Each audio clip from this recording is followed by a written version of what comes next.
Hey there and welcome to the demo video for Vydeogram Pro. Now there are a lot of differences between the Pro version and the standard version, so let's go ahead and dive in and talk about what those are. And right from the get-go on the home screen here that you see where you are supposed to upload your video files, you can see that we have an additional option that says to download from YouTube. So I'm going to go ahead and click on that.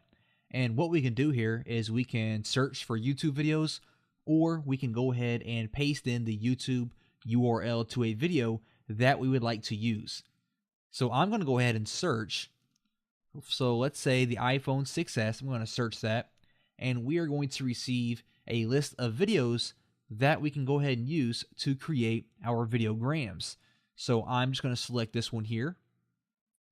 And when I do that, the software is going to go out there and it's going to automatically download the video for me and insert it into the software. And this screen here is the exact same as the standard.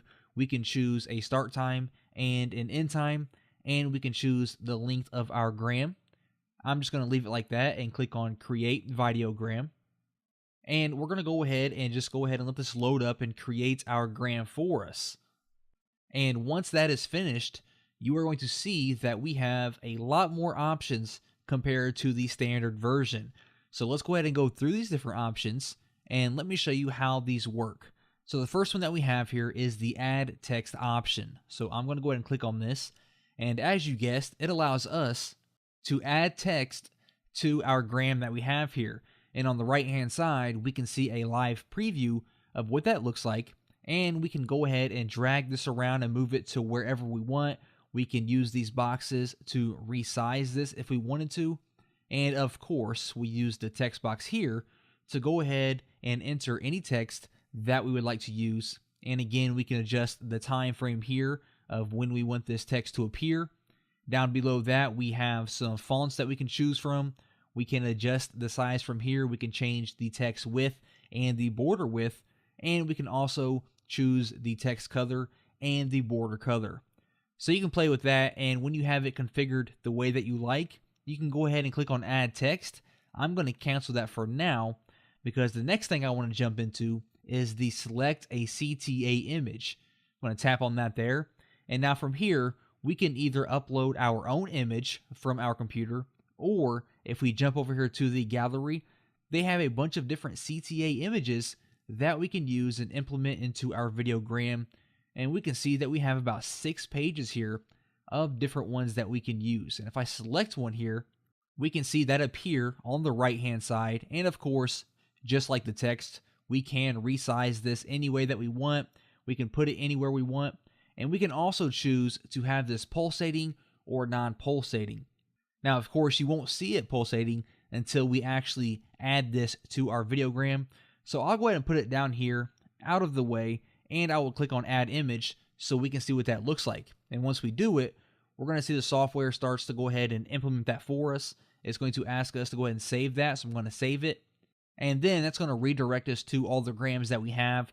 I'm going to go ahead and click on that one again so we can go back to the same gram that we were working with. And we can see that we now have our call to action down here in the bottom right hand corner, and now it's pulsating. All right. So next up, we have a play button that we can implement. And same thing as the call to action, we can upload our own button, or we can choose between the gallery of buttons that we have here. And you can see we have all different shapes and colors of play buttons that we can use. So we can implement one of these. We can resize this just to implement it on the half part of the gram here. We have the pulsating yes or no option here. And then once you have that, you just click on Add Button again, and it goes through the same process of adding that button to our gram. And here we are again. I'm going to click on that. And the next option that we have is the option to add a colored tint filter to our videogram. Now, sometimes you might want to add a tint filter to kind of spice it up or make it stand out depending on which website you are sharing it on. So we kind of click in here. We can choose whichever color that we would like to use. So red, for example. And you're going to see that we have this dark red box here. We can resize this to cover the entire thing. We can use it just to cover a certain box of our videogram. And then I'm going to click inside the box again, and I'm going to change the transparency here so that we can actually see our video. And go ahead and resize that one more time real quick.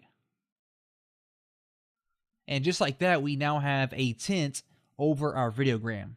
So you can use this, like I said, to draw people's attention to your videogram and get them to click play and to watch your video and then go to your website or wherever you are trying to drive traffic to. I am going to jump back here. We have a few more options to cover. On the right hand side, we have our randomize options that we have in the standard version as well. Those do the exact same thing. And then below the videogram, we have a few more options. The first one being create a videogram intro. Now this videogram itself is in a GIF format, and that means it's not actually a video. What we can do is we can actually create a Vydeogram intro, and that's going to export this gram here into MP4 format, so you actually have a video version of what you are visualizing right here. And that way you can upload that video to YouTube, to Facebook, to whatever networks you are looking to share it on. Underneath that, we have the create a Vydeogram intro with video. If we choose this option, it's going to save it as a video in MP4, just like this option here. The only difference is, after our gram is done playing, it will move into the actual full-length video that we downloaded from YouTube. So the first option here is just the gram itself in MP4 format, and the one beneath that is the gram followed by the video itself in MP4 format. All right. Underneath that, we have a save option, and we also have a share option that allows us to share our gram to any of these different networks that we see here. We can instantly upload this to Imgur, we can throw it on our Twitter, we can upload it to YouTube, Tumblr, ImageShack, Facebook, all these different things. We can instantly take it from the software and upload it to these websites to save ourselves a lot of time. And once I choose something like YouTube here, it's going to ask you for the title, the description, all the different settings that are associated with whichever website or network that you selected from the share list. All right, so I think that's pretty much every pro feature that we have here. We talked about the different text, the call to action images, the play button images, the filters, exporting into video format. We have different sizes that you can use for your gram. You can also upload and download directly from YouTube. And that there is the Vydeogram Pro version.